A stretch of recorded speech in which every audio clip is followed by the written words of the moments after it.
I was hiding behind the office door when I heard my eldest son say, "Dad doesn't need to know, it's better to settle this while he's still confused." Those words hurt more than the blow to my head. There are things in life we discover too late. Or sometimes, when there's still time to do something about it. At 72, I discovered that my children had decided my fate without consulting me, and I discovered this in the worst possible way, listening to them talk as if I no longer existed. If you've ever felt invisible in your own family, hit that like button. Sometimes we need to know we're not alone in this. It all started on a Tuesday that seemed like any other. I was in the kitchen making my morning coffee, a sacred ritual since I lost my Evelyn 3 years ago. The smell of coffee filling the empty house, the old-time radio station playing those songs that remind me of her humming while she stirred sugar in the china sugar bowl we got as a wedding gift. The kitchen faucet was dripping. It had been dripping for weeks, but I always put it off until the next day. Tomorrow I'll fix it, I thought. But tomorrow, for an old man, sometimes takes forever to come. It was that water drop that knocked me down. I slipped on the puddle that had formed on the floor and hit my head on the edge of the sink. The sound was sharp, and the pain came after, along with the taste of blood in my mouth and the world going sideways. I woke up in the hospital with a bandage on my head and that antiseptic smell that every elderly person knows all too well.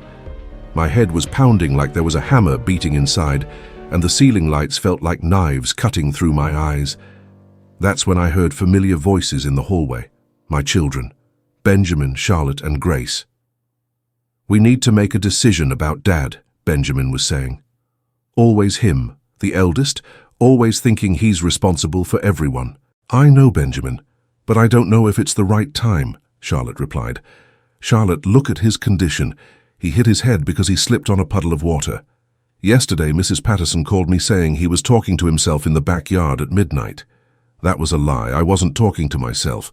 I was talking to Evelyn's plants, as I always did when missing her became too much to bear.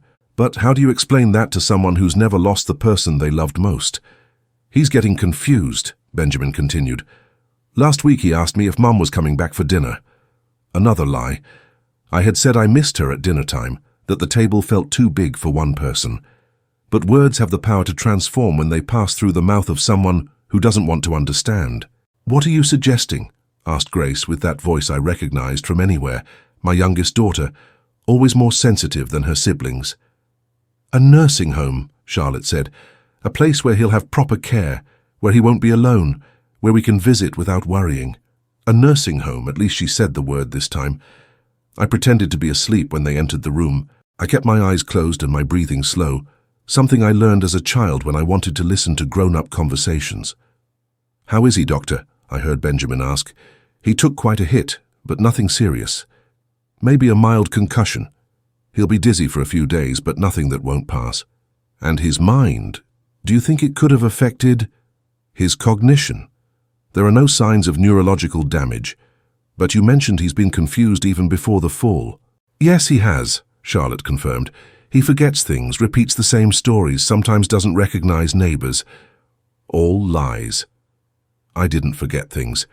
I just didn't feel like pretending to be interested in topics that bored me. And repeating stories, well, when you live long, good stories deserve to be told more than once. "I'll discharge him tomorrow," the doctor said, "but you should really consider some kind of supervision. Falls in elderly people can be warning signs of other issues." When they left the room, I opened my eyes.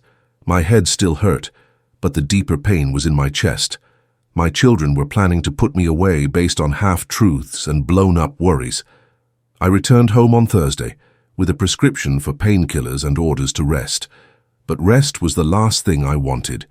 I wanted to understand how far this plan of putting me in a nursing home really went. Over the next few days, I began noticing strange things.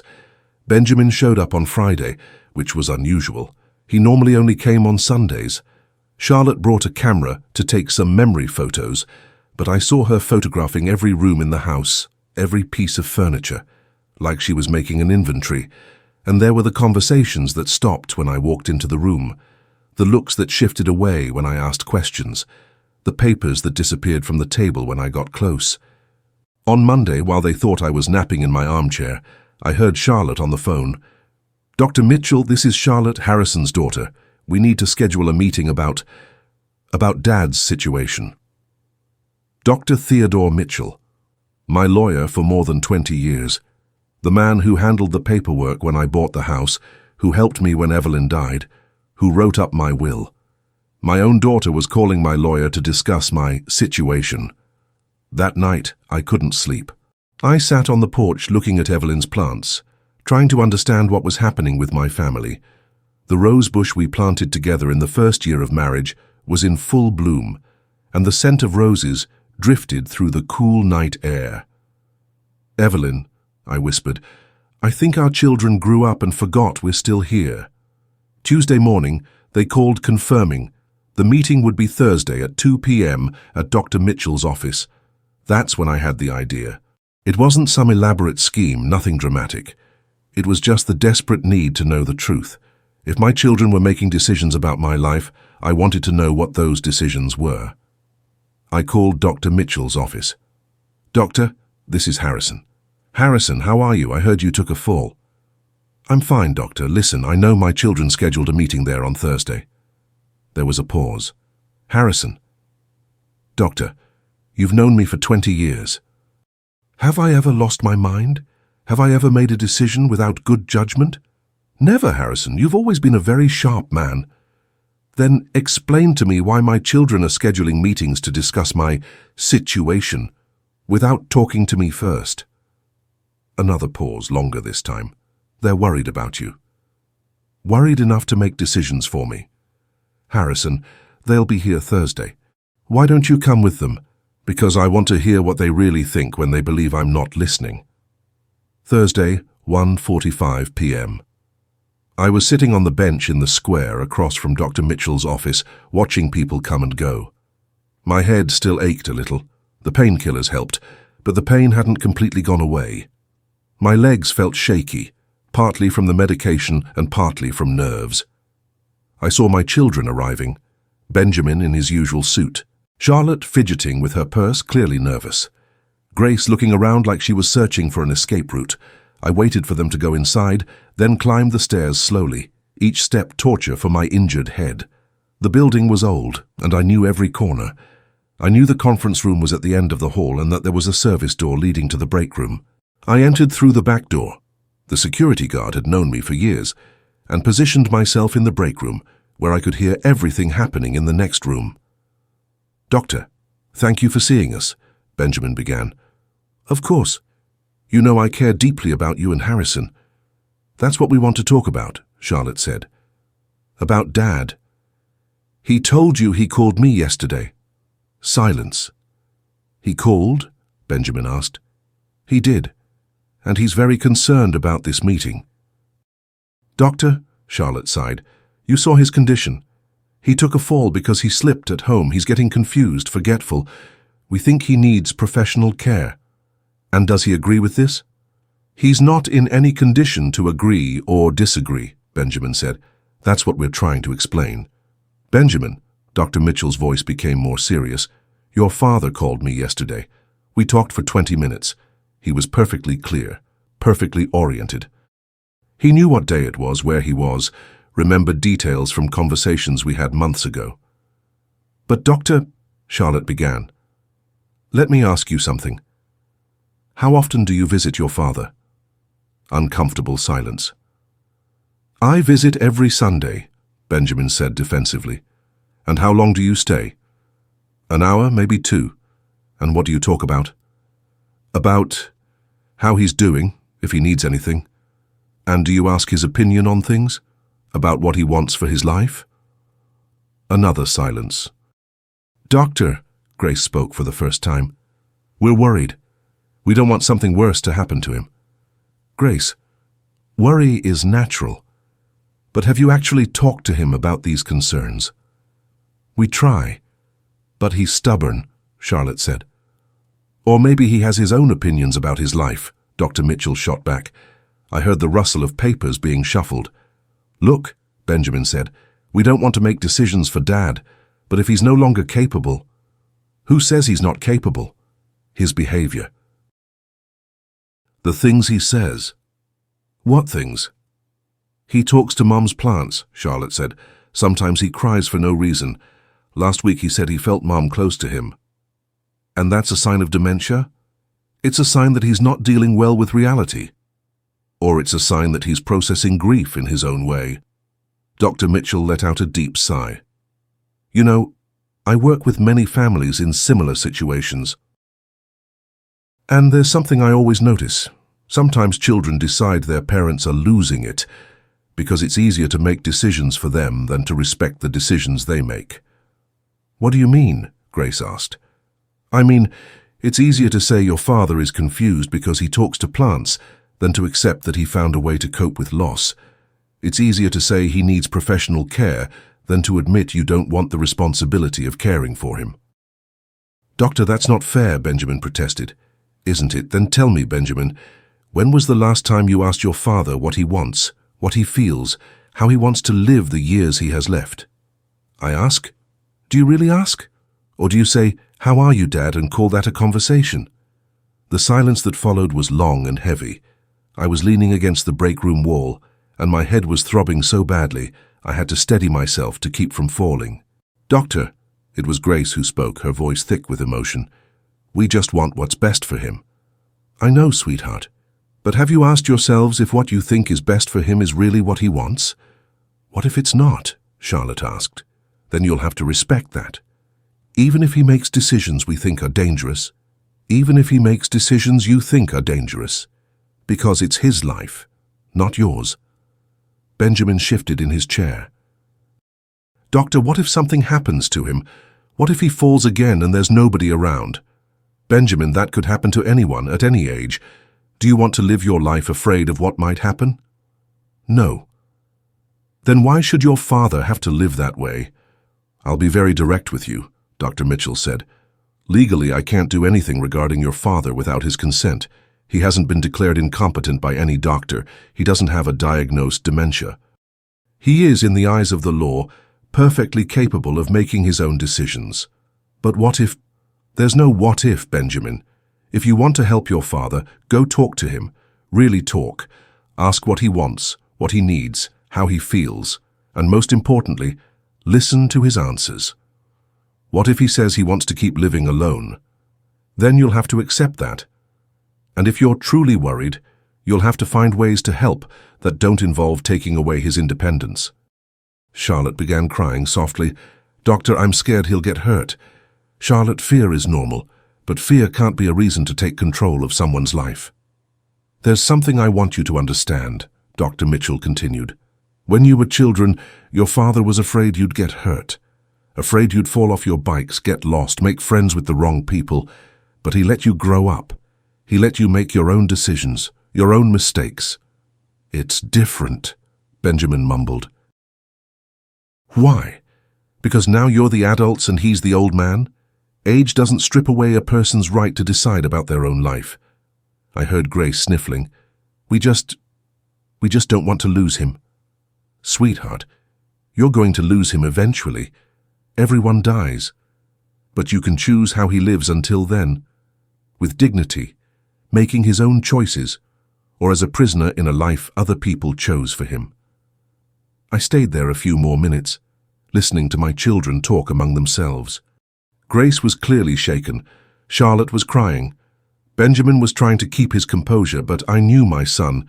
He was confused too. What now? Charlotte asked. Now you go home and talk among yourselves, Dr. Mitchell said, and then you'll talk to your father. Really talk. Like adults talking to adults. What if we can't convince him? Then you'll have to accept that he knows what he wants for his life. I heard chairs scraping. They were getting up. Doctor, Grace said, thank you for making us think. Grace, I've known you since you were children. I know you love your father, but sometimes love means letting go, not holding on tight. I left the building through the back and went to the square. I sat on the same bench where I had waited earlier, but now with completely different feelings. It wasn't anger I felt. It was a mixture of sadness and relief. Sadness for discovering that my children really thought I had lost the ability to decide about my life. Relief for discovering that at least one person, Dr. Mitchell, still saw me as a capable human being. I stayed there until the sun began to set. My head still hurt, but it was a different kind of pain now.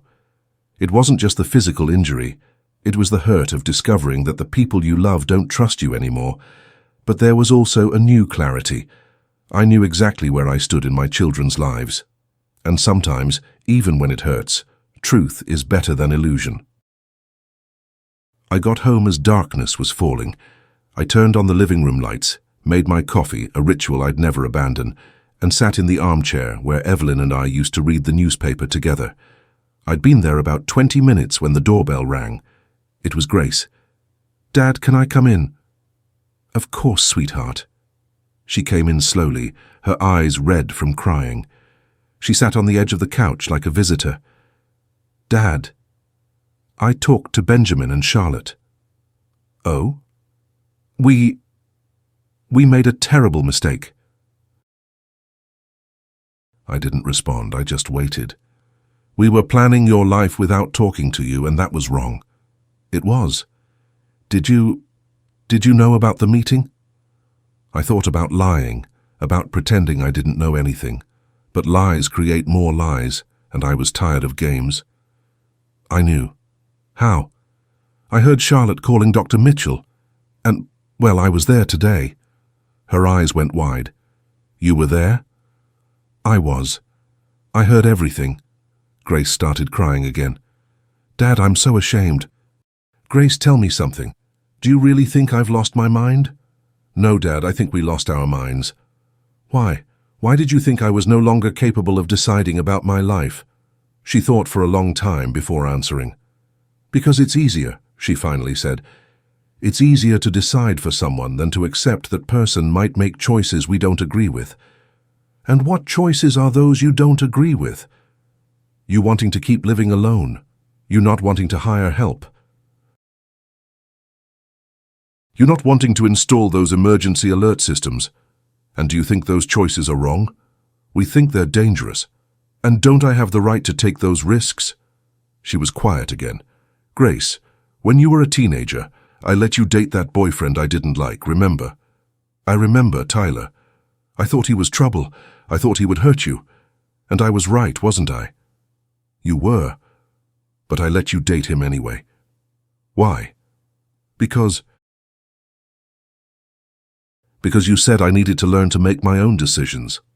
And now, don't I need to make my own decisions anymore?" We talked late into the night.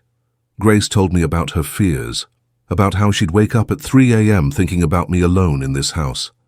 She told me about the arguments she'd had with her siblings, about how torn she felt between worry and respect for my independence. I told her about my daily routine, about how I felt useful taking care of the house and Evelyn's plants.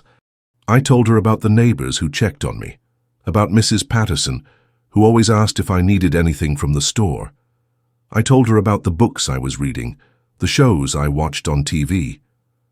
"Dad," she said before leaving, "I promise I'll never make a decision about your life without talking to you first. Even if I make a choice you think is wrong, even if you make a choice I think is wrong. And if I want to do something you think is dangerous, then we'll talk about the risks, but the final decision will be yours." Benjamin showed up on Saturday. He arrived in the morning when I was watering Evelyn's plants. "Dad, can we talk?" "Sure, son." He came into the backyard and stood there, jingling his car keys. "Dad, I want to apologize." "For what?" "For trying to decide your life without talking to you. I accept your apology." Do you forgive me?" "Benjamin, I don't need to forgive you. You're my son. But I need you to understand something." "What?" "I'm still a person. I still have opinions, feelings, wants, and I still have the right to be consulted about my own life."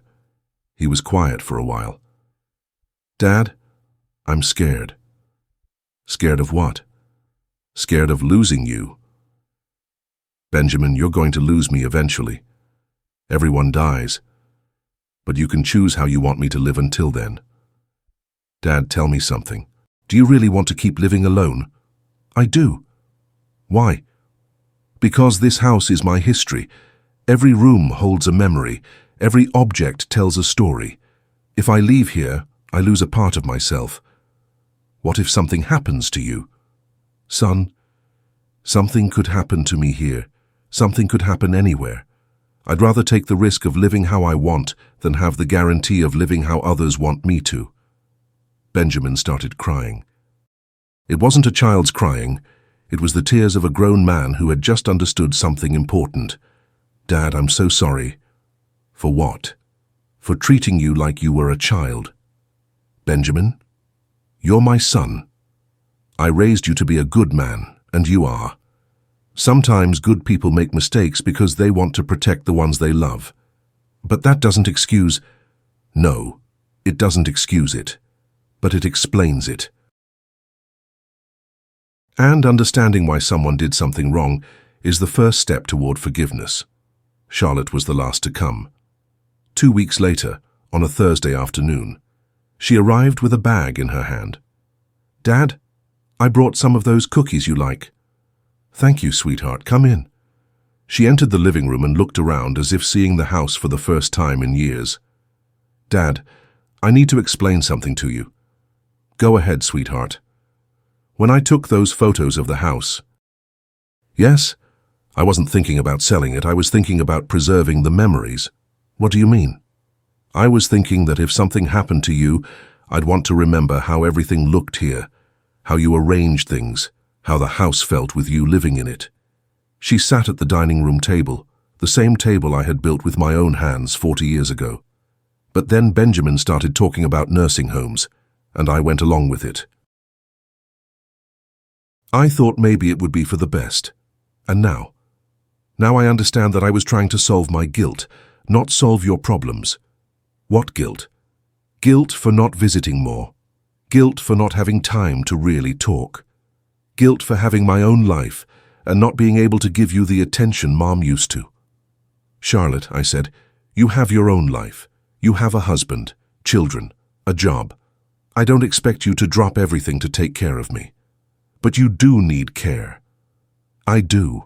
But caring doesn't mean controlling. Caring means being there when someone needs you, not making decisions for them. How do we do that? You can visit more often. You can call more often.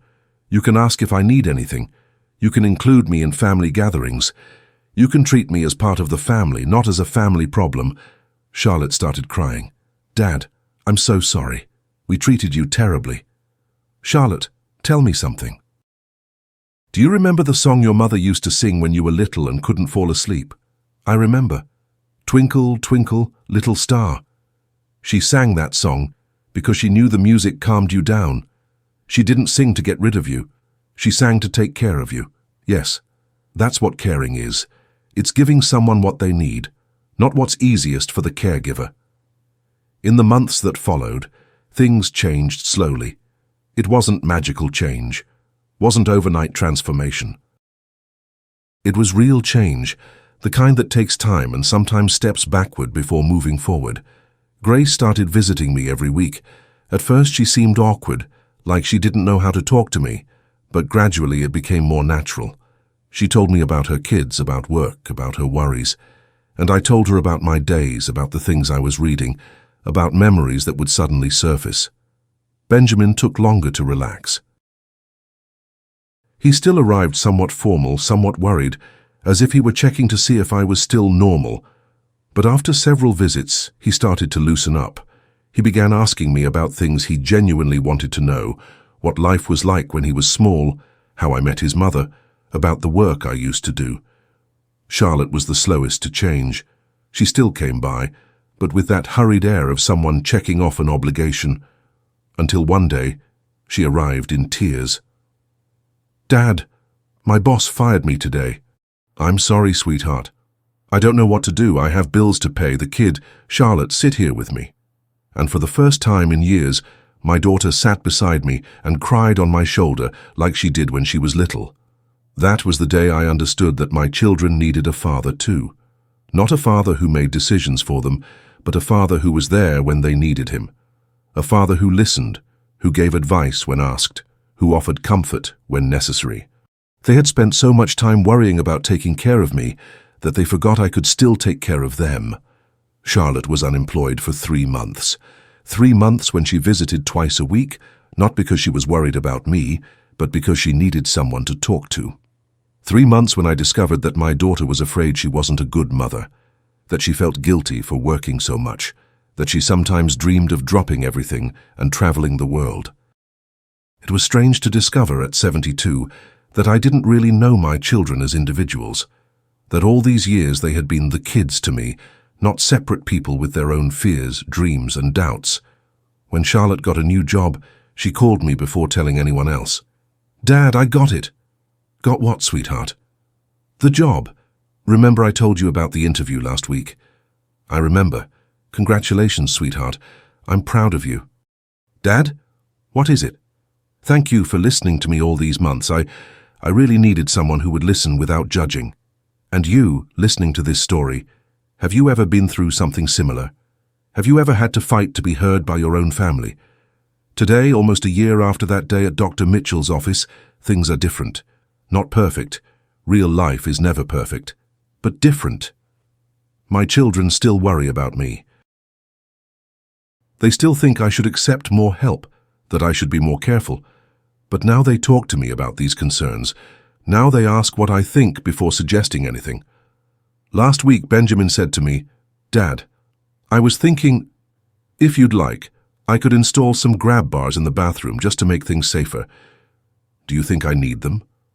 I think it would be safer. But if you don't want them, no, that's fine. Go ahead and install them. You're right, it would be safer." That seems like a small thing, but it's not. The difference between "I'm installing grab bars in your bathroom" and "if you'd like, I could install grab bars in your bathroom" is the difference between being treated like a child and being treated like an adult. The house stays the same. The faucet still drips from time to time. Some things never change. Evelyn's plants continue to bloom. Coffee gets made the same way every morning.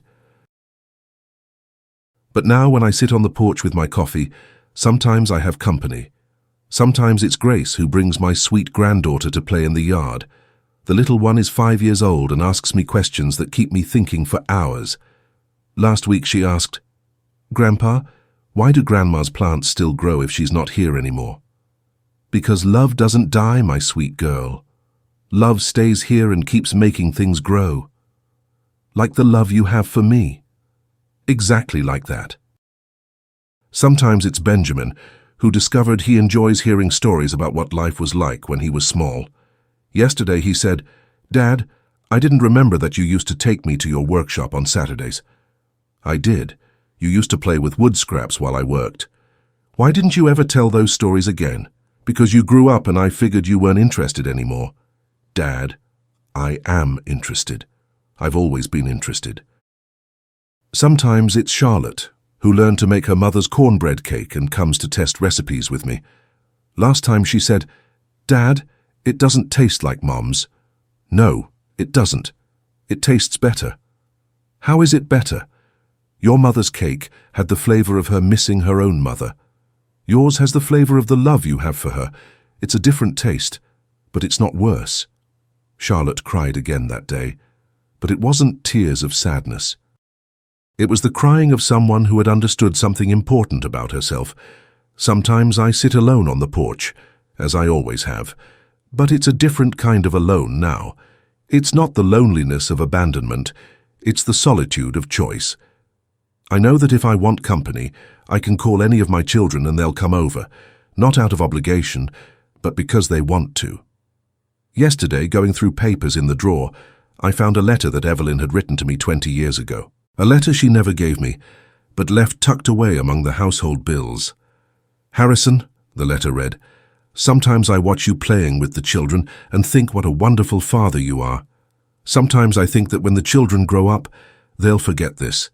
They'll forget that you sang them to sleep, that you played airplane with them, that you had the patience to answer all their silly questions.